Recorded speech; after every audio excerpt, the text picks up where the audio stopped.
The Brothers and the Lost Knights. By Clifton Andrew Mather. Copyright 2026.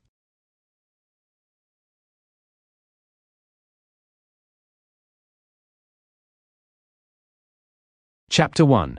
The Secret of the EAST. The palace of Highcrest rose above the capital like a crown of stone and iron. Its towers pierced the sky, its banners snapped in the wind, and its great walls glowed faintly in the late afternoon light. The sun hung low, bleeding gold across the horizon, casting long shadows that stretched like fingers across the courtyard. Inside, the palace was quiet. Not silent, Highcrest was never silent, but quiet in the way a fortress becomes when its people sense a shift in the air. Servants moved with hushed urgency. Guards stood a little straighter, even the torches along the walls seemed to burn with a steadier flame. High King Aldric stood alone in the war hall. The chamber was vast, its ceiling supported by carved pillars depicting the kings of old. Maps covered the walls, weapons hung in ceremonial racks. The great table in the center, a slab of dark oak polished to a mirror sheen, held the entire kingdom in miniature: mountains, rivers, forests, cities, and the distant lands beyond. Aldric's hands rested on the table's edge. His eyes were fixed on the far eastern border, where the ink grew faint and the details blurred into uncertainty. He didn't hear Rowan enter, not at first. The door closed softly behind the younger king, and Rowan's boots echoed across the stone floor. "You sent for me," Rowan said. Aldric didn't turn. "I did." Rowan stepped beside him, following his gaze to the map. "You've been staring at the east for days." Aldric's jaw tightened. "For years." Rowan frowned. "What do you mean?" Aldric finally looked at him. There was something in his eyes Rowan hadn't seen before. Not fear, not sorrow, but a weight that had been carried too long. "There is something Father told me before he died," Aldric said quietly. "Something he made me swear to keep hidden until the kingdom was strong enough to bear it." Rowan straightened. "A secret." "A truth," Aldric corrected. "One that has haunted me since the day he spoke it." He turned back to the map, tracing the eastern border with a slow, deliberate motion. 30 years ago, Aldric said, Father sent a company of 100,000 knights to the far east. Rowan blinked. 100,000? Aldric nodded. The finest soldiers of their generation, men whose names were sung in the training yards, commanders whose strategies shaped our borders. They rode east on a mission Father never fully explained. "And they never returned," Rowan whispered. "Not a single message," Aldric said. "Not a scout, not a rumor, nothing." Rowan stepped back, stunned. Why would he hide this from the kingdom? "Because he feared what it meant," Aldric replied.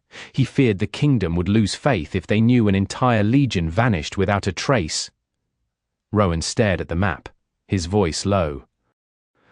"And now?" Aldric's voice hardened. "Now the kingdom is strong. Now we have the Seven. Now we can face whatever swallowed those men." Rowan studied his brother's face. "How long have you carried this alone?" "Too long," Aldric admitted. "But I will not carry it another day." Rowan placed a hand on his shoulder. "Then we face it together." Aldric nodded. "Gather the circle. Tonight?" Rowan turned to leave, but paused at the door. "Brother, whatever waits in the east, whatever took those men, we will find it." Aldric looked back at the map, the fading ink of the eastern lands. "We must." The torches flickered, as if stirred by an unseen wind. Outside, the sun dipped below the horizon, and the first stars appeared, cold, distant, watching. The east waited, and the kings would answer.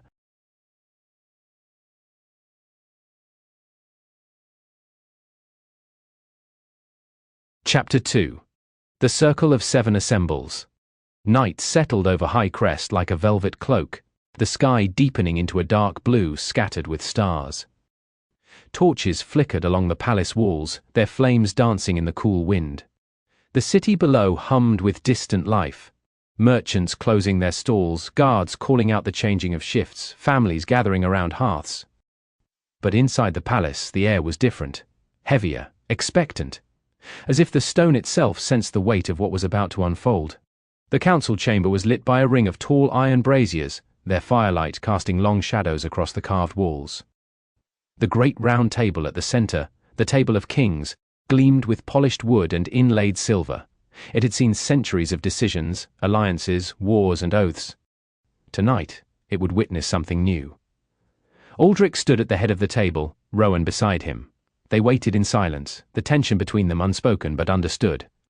The secret Aldrich had carried for years now hung in the air like a storm cloud. Footsteps echoed in the corridor, the doors opened. The circle of 7 entered. Cailan came first, quiet, steady, his eyes sharp and thoughtful. He carried himself like a man who listened more than he spoke, but when he did speak, others listened. Dorian followed, his gaze sweeping the room with instinctive caution. He noticed everything, the placement of the braziers, the shadows behind the pillars, the slight stiffness in Aldrich's posture. Garrick strode in with the confidence of a man who feared nothing. His armor clinked softly with each step, and his expression carried the faintest hint of a grin, as if he were ready for whatever challenge awaited. Finian slipped in behind him, lighter on his feet, eyes darting around with a mix of curiosity and unease. He was the smallest of the 7, but quick, clever, and impossible to catch off guard. Brennar entered last, broad-shouldered and calm, his presence grounding the room like a stone pillar. He nodded respectfully to the kings before taking his place. The 7 formed a half-circle around the table. Aldrich looked at each of them in turn. "Thank you for coming so quickly," Garrick smirked. "You summoned us after dark. That usually means trouble." Finian raised a hand. "Before we begin, can we establish what kind of trouble? The 'we're all going to die' kind, or the 'we might die but at least it'll be interesting' kind?" Brennar chuckled. "You're afraid of your own shadow." "I'm afraid of everything," Finian said. "It keeps me alive." Rowan stepped forward. "This is no ordinary matter." The room quieted. Aldrich placed both hands on the table. 30 years ago, our father sent a company of 100,000 knights to the Far East. Cailan's eyes narrowed. "I've never heard of such a mission." "No one has," Aldrich said. "Father kept it hidden. He feared the kingdom would panic if they knew an entire legion vanished without a trace." Dorian leaned forward. "Vanished how?" "We don't know," Rowan said. "No messages, no scouts, no remains, nothing." Garrick's expression hardened. "Then we find out what happened." Finian swallowed. 100,000 men. Gone? That's not normal. That's not even possible, Cailan spoke softly. Unless something powerful wanted them gone. Aldrich nodded. "Exactly," Rowan continued. "We cannot leave the kingdom leaderless while we search, so we will appoint 10 knights to rule in our absence." Aldrich stepped forward. 2 will hold supreme authority, he named them. Supreme Ruler, Sir Thalen Ward, a man known for wisdom, calm judgment, and unwavering loyalty. His presence alone could steady a room. Right hand, Sir Jorah Vance. A fierce protector, loyal to the throne since boyhood. A warrior whose devotion to the royal family was unmatched. The other 8 knights would form the ruling council beneath them, men chosen for their discipline, honor, and clarity of judgment. Cailan nodded. "The kingdom will be safe," Dorian added, "and well guarded," Aldrich continued. 300,000 knights will be stationed across Highcrest to protect every border, every village, every road. Another 100,000 will remain near the capital. Rowan looked at the 7. "And we take 100,000 east," Garrick grinned. "Now it feels like a real mission." Finian sighed dramatically. "I knew today was going too well." Brennar crossed his arms. "When do we leave?" Aldrich lifted his chin. "At dawn." The room fell silent. Not out of fear, but out of understanding. This was no ordinary mission. This was no border skirmish. This was no political maneuver. This was a journey into the unknown, a journey to uncover a truth buried for 30 years, a journey that could reshape the kingdom forever. Rowan looked at the 7, his brothers in all but blood. "Rest tonight," he said. "Tomorrow, we ride into a mystery older than any of us." Finian muttered, "Wonderful. I love mysteries, especially the deadly kind." Garrick clapped him on the back. "You'll be fine." "No," Finian said, "I'll be terrified. But I'll be fine. Cailan smiled faintly. Stay close. If anything tries to kill you, it'll hit Garrick first. Good, Finian said. He's bigger. Brennar shook his head. You two never change. Dorian stepped forward. Kings, whatever waits in the east, we face it together. Aldrich nodded. Together. The torches flickered as a gust of wind swept through the chamber. Outside, the moon rose high above Highcrest, casting silver light across the kingdom. Inside, the Circle of Seven stood united, ready to ride into the unknown.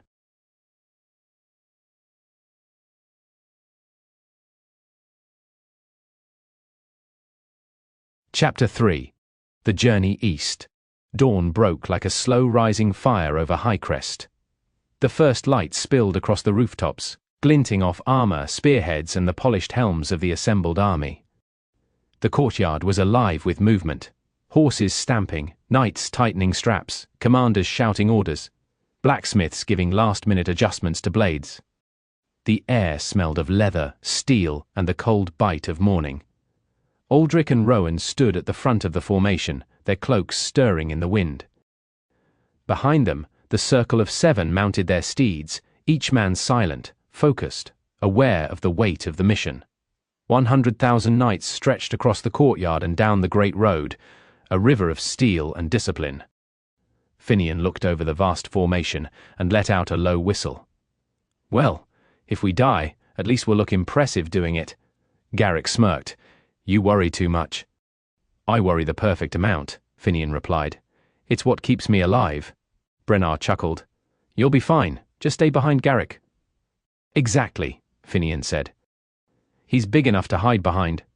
Cailan adjusted his saddle and glanced toward the kings. They're ready. Dorian scanned the horizon. The men are steady. No fear. Just purpose. Rowan raised his voice, letting it carry across the courtyard.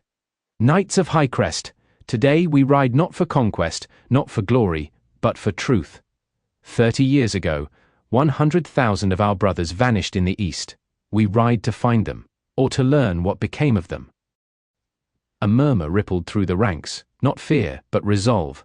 Aldrich lifted his hand. Ride! The gates opened with a thunderous groan, and the army surged forward like a tide of iron. Hooves pounded the earth, banners snapped in the wind. The sun climbed higher, casting long shadows behind them. The journey had begun, the road through the heartland. For days they rode through the fertile lands of Highcrest, rolling fields, quiet villages, winding rivers. Farmers paused their work to watch the army pass, bowing their heads in respect. Children waved wooden swords, old men stood with hands over their hearts. The Circle of Seven rode near the front, speaking quietly among themselves. Brennar pointed toward a distant hill. Hard to believe anything could threaten a kingdom this strong. Dorian shook his head.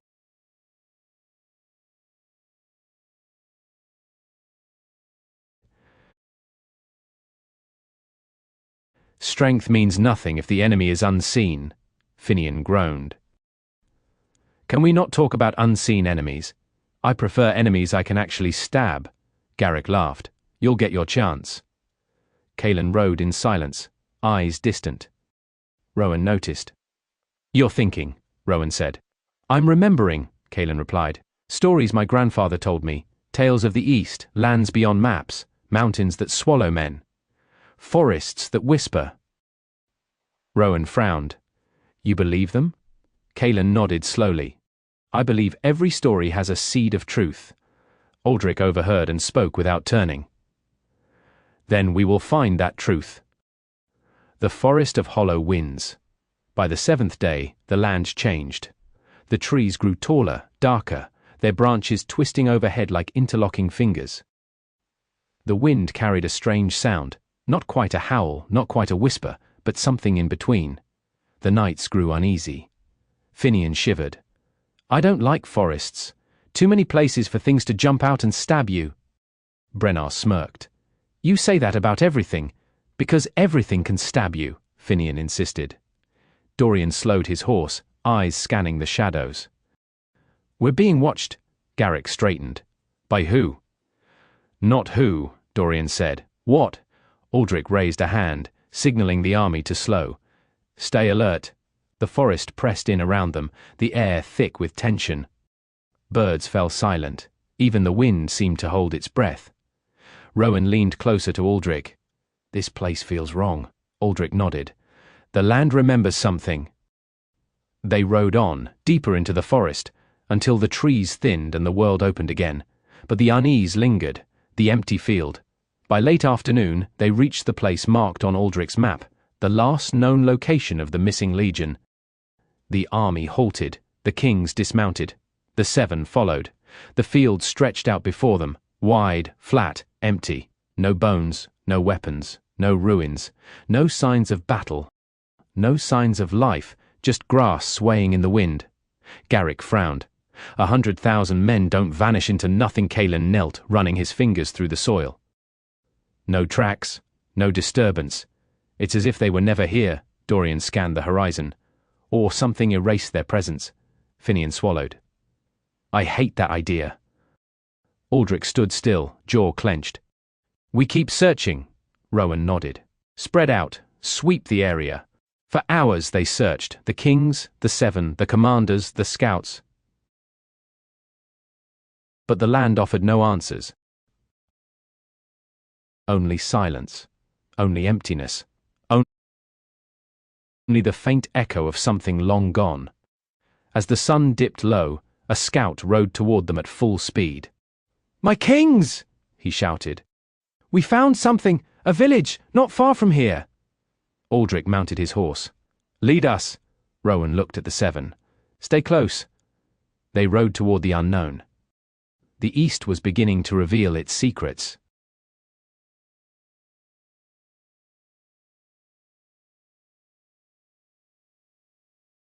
Chapter 4. The Village of Whispers.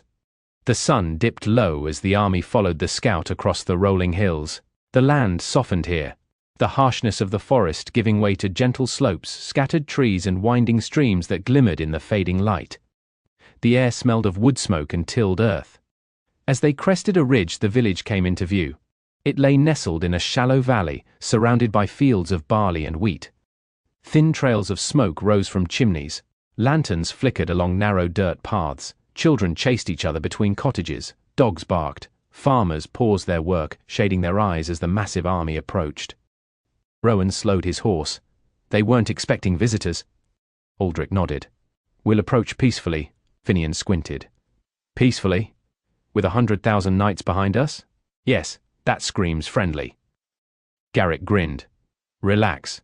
If they run, we'll catch them." "That's what I'm afraid of," Finian muttered.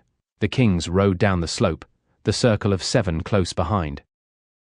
The villagers gathered cautiously, whispering among themselves. A few men held tools defensively, pitchforks, axes, hammers, but none dared raise them. An elder stepped forward, his back bent with age but his eyes sharp. "My kings," he said, bowing deeply. We did not expect such company." Aldrich dismounted. "We seek information. 30 years ago, a great host of knights passed through these lands. Did your people see them?" The elder exchanged a look with the others. Fear flickered across their faces. Rowan noticed. "You know something." The elder hesitated, then nodded. "Come, eat with us, talk with us. The night is long, and the east is not kind to those who speak of it lightly." The feast of uneasy words. The villagers prepared a meal in the central square. Roasted fowl, fresh bread, root vegetables, and steaming bowls of broth. The kings and the 7 sat among them, their armor gleaming in the firelight. Children stared wide-eyed at the knights. Women whispered. Men kept their distance, unsure whether to fear or trust the newcomers. Finian leaned toward Brennar. "I don't think they've ever seen this many soldiers." Brennar nodded. "Or this much steel." Garrick tore into a piece of bread. "Food's good, though." Kalen sat quietly, observing the villagers. "They're afraid, not of us, of something else," Dorian agreed. "Something they don't want to name." Aldrich turned to the elder. "Tell us what you know." The elder's hands trembled slightly as he set down his cup. "I was a young man when they came. A sea of knights, stretching farther than the eye could see. They passed through our fields like a river of iron." Rowan leaned forward. "Where did they go?" "East," the elder whispered. Toward the mountains. A hush fell over the table. Kaelin's eyes narrowed. The mountains beyond the forest? The elder nodded. The treacherous ones. The ones no man crosses. Finian swallowed. Why not? The elder looked at him with hollow eyes. Because the mountains take what enters them, and they do not give it back. Aldrich's voice was steady. Did the knights return? No, the elder said. Not one. We waited, we prayed, but the mountains swallowed them. Rowan exchanged a look with Aldrich. Then that is where we go. The elder reached out, gripping Rowan's arm. My king, do not follow them. The mountains are cursed. Aldrich gently removed the elder's hand. We must. The elder bowed his head. Then may the heavens watch over you. A gift of protection. As the meal ended, the villagers brought blankets, water, and supplies for the army. Children handed small wooden carvings to the knights. Tokens of protection, carved with trembling hands. One little girl approached Finian, holding out a tiny wooden bird. For you, she whispered. Finian blinked. For me? She nodded shyly. So you don't get lost. Garrick snorted. Perfect. You need that. Finian glared at him, then softened as he accepted the gift. Thank you, he said gently. The girl smiled and ran back to her mother. Rowan watched the exchange with a faint smile. You have a way with children. Finian shrugged. They're honest. They don't pretend they're not terrified, leaving guardians behind. Before dawn, the kings gathered the commanders. Aldrich spoke firmly. We leave 10,000 knights here to protect this village. They will guard these people, keep the roads safe, and ensure no harm comes to them. Rowan added, This land has seen enough fear. Let it see strength. The villagers wept with gratitude as the 10,000 knights took their positions around the valley. Finian waved to the little girl with the wooden bird. She waved back. The road to the mountains. As the sun rose, the remaining 90,000 knights rode east. The land grew harsher, the wind colder, the sky darker. The mountains loomed ahead, jagged, towering, shrouded in mist. Dorian's voice was low. Those peaks. They look like teeth. Kaelin nodded. The villagers call them the Mountains of Teeth. Finian groaned. Wonderful. I love mountains named after body parts. Garrick grinned. You'll be fine. No, Finian said. I'll be terrified. But I'll be fine. Aldrich raised his hand, signaling the army to halt at the base of the mountains. Rowan looked up at the towering cliffs. This is where they vanished. Aldrich nodded. And this is where we begin. The wind howled through the rocks, carrying a sound that was almost a whisper, almost a warning. The east was calling. And the circle of 7 would answer.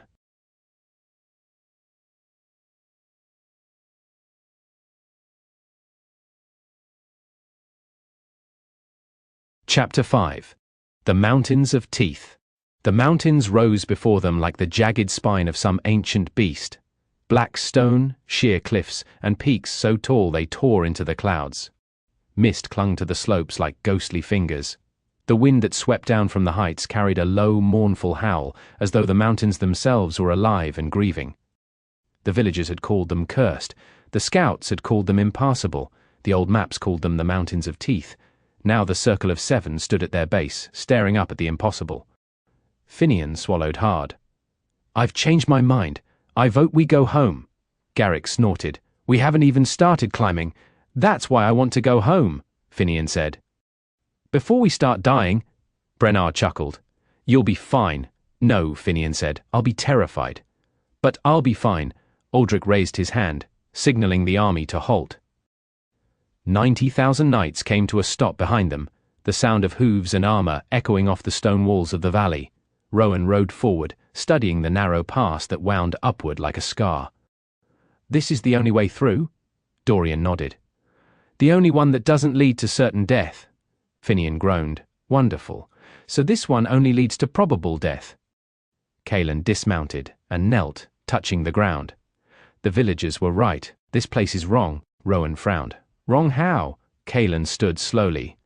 The air is too still, the wind is too cold, and the mountain watches. Aldrich didn't dismiss it. Then we stay sharp. The ascent begins. The climb started at dawn. The path was narrow, barely wide enough for 2 horses. Jagged rocks jutted from the walls. Loose gravel shifted underfoot. The wind whipped around them, carrying dust and the faint scent of something metallic. The army moved in a long, winding line, a serpent of steel climbing into the sky. Hours passed. The air grew thinner. The temperature dropped. The cliffs closed in around them. Garrick rode ahead, clearing fallen rocks with brute strength. Brennar helped guide the horses across unstable ground. Dorian scouted the path, pointing out hidden dangers. Caelan kept his eyes on the shadows. Finian muttered prayers under his breath. Rowan glanced back at the army. "They're holding steady," Aldrich nodded. "They trust us." Rowan's voice softened. "Then we must not fail them." The first attack. It happened without warning. A roar echoed through the mountains, deep, guttural, ancient. The cliffs trembled, birds scattered from the peaks. Finian froze. What was that? Dorian's eyes narrowed. Something big. A shadow moved above them, massive, lumbering, clinging to the cliffside like a monstrous spider. Then it leapt. A creature the size of a wagon slammed onto the path, sending knights flying. It had the body of a bear, the horns of a ram, and claws like hooked blades. Its eyes burned with a feral hunger. Garrick drew his sword. Finally, Finian screamed. "Why are you excited?" The beast charged. Garrick met it head-on, blade flashing. Brennar swung his axe, striking its flank. Caelan darted in, slashing at its legs. Dorian fired arrows into its throat. Rowan and Aldrich dismounted, joining the fight with precise, deadly strikes. Finian stayed behind Garrick, stabbing whenever he found an opening. "I hate this! I hate this! I hate—" The beast collapsed with a final roar, shaking the ground. Silence followed. Then Finian exhaled shakily. "I'm alive! I'm actually alive!" Garrick clapped him on the back. "See? Not so bad!" Finian glared. "I hope 10 more of those things come for you." The storm. By late afternoon, dark clouds gathered above the peaks. Thunder rumbled, lightning cracked across the sky. Aldrich shouted, "Move! We need shelter!" The army pushed forward, but the storm struck with brutal force. Rain lashed the mountainside, wind howled like a living thing, rocks tumbled from above, smashing into the path. Rowan shielded his eyes. "We can't stay here!" Dorian pointed ahead. "There, a cave!" The kings led the charge, guiding the army into the cavern just as a massive rock slide thundered down behind them, sealing the path they had just crossed. Finian stared at the blocked passage. "If we had been 10 seconds slower—" "We weren't," Brennar said simply. The cave was deep, lit by torches and the faint glow of minerals embedded in the walls. The army settled in, exhausted, soaked, shivering. Aldrich stood near the entrance, watching the storm rage outside. Rowan joined him. "This mountain wants us dead," Rowan said quietly. Aldrich nodded. "Then we climb faster." The descent. The storm passed by morning, leaving the world washed clean and eerily silent. The army resumed the climb, navigating narrow ledges, icy slopes, and treacherous cliffs. Several horses slipped. A few knights fell. The 7 saved as many as they could. By the 3rd day, they reached the summit, and what they saw stole their breath. A vast valley stretched below, green, fertile, alive. Rivers wound through fields. Smoke rose from chimneys. Children played in the distance. A city stood at the center, built of stone and timber, surrounded by walls. Rowan whispered, "It can't be." Aldrich's voice trembled. "It is." Dorian lowered his bow. "The missing legion," Caelan nodded. "All of them." Finian blinked. "And more?" Brennar smiled. "Families, children, a whole life." Garrick grinned. "We found them." Aldrich exhaled, relief washing over him. "After 30 years, we found them." The kings began the descent. The valley waited, and the lost knights would soon see their kings again.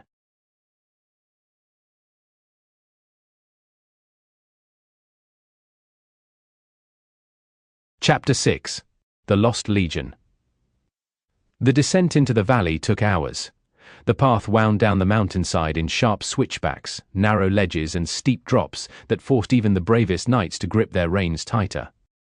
The air warmed as they descended, the harsh cold of the peaks giving way to a gentle breeze that carried the scent of grass, wood smoke, and distant hearth fires. As they neared the valley floor, the sounds of life reached them. Laughter, hammers striking metal, children shouting, dogs barking. It was surreal, impossible, like stepping into a memory that had somehow kept living without them. Rowan slowed his horse. It feels like we're riding into the past. Aldrich nodded. Or into a world that forgot the present. The circle of 7 rode ahead of the army, their eyes fixed on the city rising before them. It was not grand like Highcrest, nor fortified like the border keeps. It was simple: stone walls, timber houses, fields of grain, and a central square where people gathered. But it was alive, and that alone made it miraculous. As they approached the gates, a group of armored men rushed forward, older, weathered, their armor patched and worn, their weapons sharpened but aged. They halted abruptly when they saw the kings. One man stepped forward, his beard streaked with grey, his eyes wide with disbelief. His voice trembled. "My kings?" Aldrich dismounted slowly. "What is your name?" The man fell to his knees. "Commander Redan, son of Torrin, of the Eastern Legion." Rowan's breath caught. "You were one of the commanders father sent—" Redan nodded, tears filling his eyes.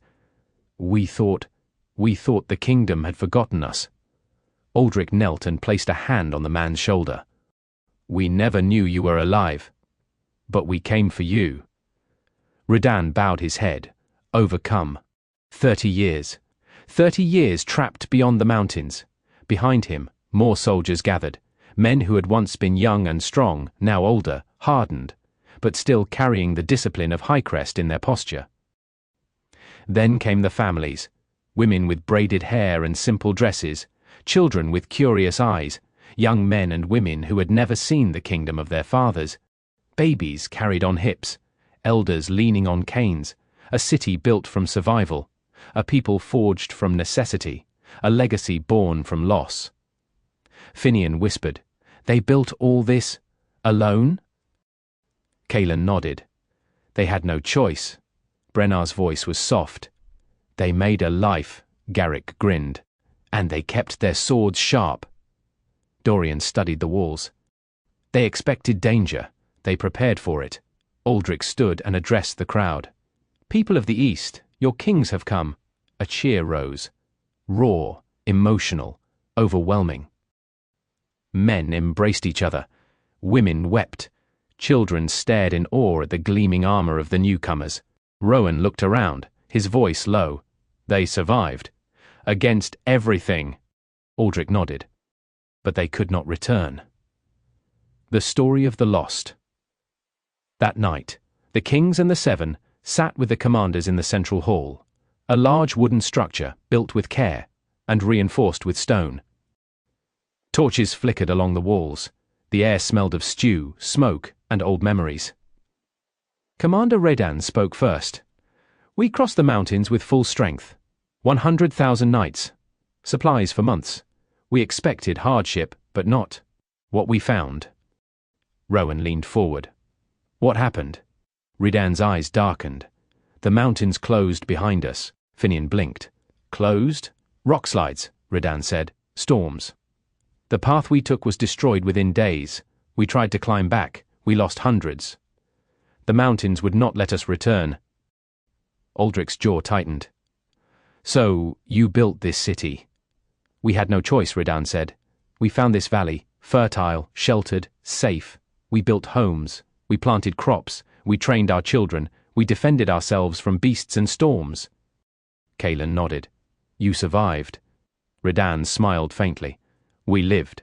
And we waited. For 30 years, we waited for Highcrest to come." Rowan's voice softened.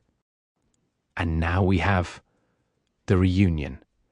The kings walked through the city, meeting families, listening to stories, seeing the lives that had grown from the ashes of the lost legion. A woman approached Aldrich, holding a child. "My husband was a knight of Highcrest. He died 10 years ago. But he told our son stories of the kingdom. He said one day the kings would come." Aldrich knelt before the boy. "Your father was a brave man." The boy's eyes shone. "Are you really the king?" Aldrich smiled. "I am." The boy grinned. "Then I want to be a knight." Aldrich placed a hand on his shoulder. One day, you will be. Rowan watched the exchange, his heart heavy and full at the same time. They never stopped believing. No, Aldrich said. And neither will we. The decision. That night, the kings met with the seven. Rowan spoke first. We can't take them back the way we came. The mountains nearly killed us. Dorian nodded. And they would kill them. Families, children, elders, Kaelin added. We need another path. Aldrich looked east, toward the unknown. Then we go forward. Finian groaned. Of course we do. Garrett grinned. Adventure. Brennar nodded. It's the only way. Aldrich stood. At dawn, we march. All of us. Rowan looked at the valley, the city, the people, the legacy of the Lost Legion. After 30 years, he said softly. They're finally going home. Aldrich shook his head. Not yet. First, we must cross whatever lies beyond. The wind shifted, carrying a faint scent, something floral, ancient, unfamiliar. Kaelin noticed. The land changes to the east. Dorian nodded. And something waits there. Aldrich looked at the horizon, where the mountains gave way to distant forests and faint shimmering light. Then we meet it.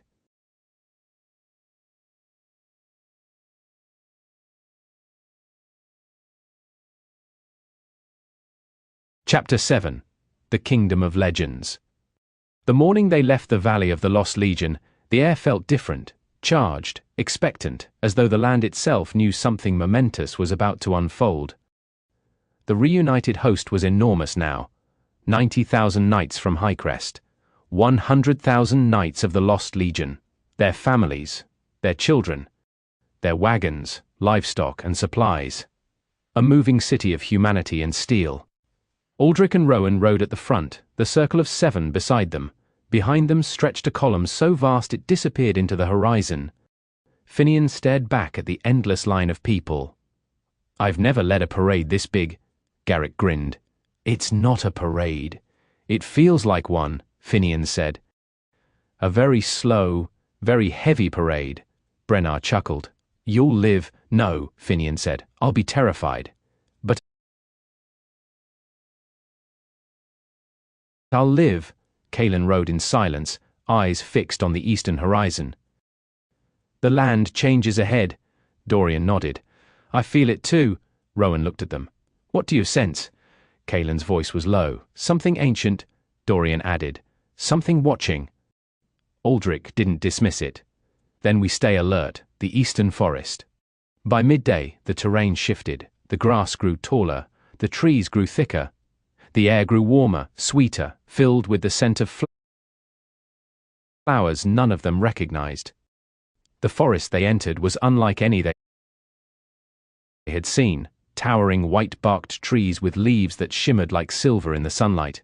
Vines hung from branches like woven ropes. Strange birds with iridescent feathers darted between the branches, singing melodies that sounded almost human. Finian stared upward. This place is beautiful. Kaelin nodded. Too beautiful. Garrett raised an eyebrow.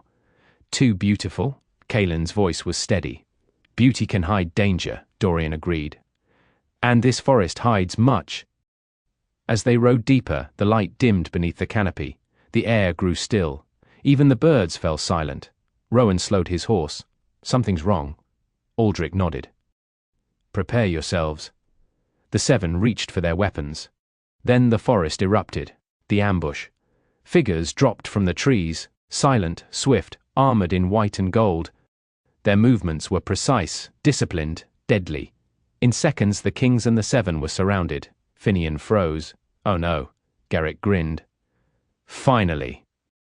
Dorian's eyes narrowed. Don't attack. They're not here to kill us. Aldrich raised a hand. Hold. The white-armored warriors formed a perfect circle around them, spears leveled, shields raised. Their armor gleamed like polished ivory. Their helmets were shaped like the heads of great birds with narrow slits for eyes. One stepped forward, taller than the rest, his armor etched with intricate patterns. He spoke in a deep, resonant voice. You stand in the lands of Elindor. Lay down your weapons. Rowan met his gaze.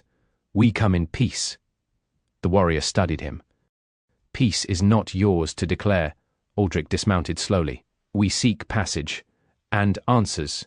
The warrior tilted his head. Then you will come with us, Finian whispered. I don't like this. Brenar murmured. Stay calm, Garrick muttered. I could take at least 3 of them. Dorian shot him a look. You'd be dead before you drew your sword. Kaelin added. These men are trained beyond anything we've seen. Aldrich raised his voice. We will go with you, but our people stay unharmed. The warrior nodded. Your people will not be touched, but you, the kings and your 7, will come to the capital. Rowan exchanged a look with Aldrich. We go. The warriors closed in around them, forming a protective or imprisoning formation. And the journey continued. The land of Elindor. As they travelled deeper, the forest opened into a vast plain of rolling green hills, dotted with crystal-clear lakes and fields of wildflowers. The air shimmered with warmth. The sky seemed bluer than any sky they had ever seen. Children of the Lost Legion gasped in wonder. Knights whispered among themselves. Even the 7 were struck silent. Finian finally spoke. This place, it's like a dream. Kaelin nodded. Or a legend. Dorian's voice was low. A legend made real. Rowan looked at Aldrich. Do you recognize anything from Father's stories? Aldrich shook his head. He never spoke of this. The white-armored warriors led them onward. And then they saw it. The capital of Elindor. It rose from the earth like a vision, towering white walls that gleamed like polished marble, spires crowned with gold, gates carved with scenes of ancient battles and forgotten kings. The city stretched across the horizon, vast and magnificent, surrounded by forests, rivers and gardens that seemed to glow with their own light. Finian whispered, This can't be real. Garrick stared in awe. It's incredible. Brenar nodded. A kingdom untouched by time. Kaelin's voice was quiet. A kingdom older than ours, Dorian added, and stronger. The gates opened with a deep resonant hum. The warriors led them inside. The streets were lined with people, tall, graceful, dressed in flowing garments of white and gold. They watched the newcomers with curiosity, caution, and something else, something unreadable. Rowan leaned toward Aldrich. They're not afraid of us. No, Aldrich said. They're evaluating us. The warriors guided them through the city, past fountains that sparkled like liquid crystal, past gardens filled with flowers that glowed faintly in the shade, past statues of kings and queens whose faces were carved with impossible precision. At last, they reached the palace. It was enormous, a fortress of white stone and gold, its towers reaching toward the heavens, its gates carved with symbols none of them recognized. The warriors stopped. Their leader turned to the kings. You will meet the royal family now. Aldrich nodded. We are ready. The gates opened. The kings and the circle of 7 stepped inside. And the moment they crossed the threshold, they felt it. A shift in the air, a weight, a presence. Something ancient, something powerful, something wrong. The doors closed behind them with a deep, echoing thud. The circle of 7 met with the royal family and discovered a terrible secret.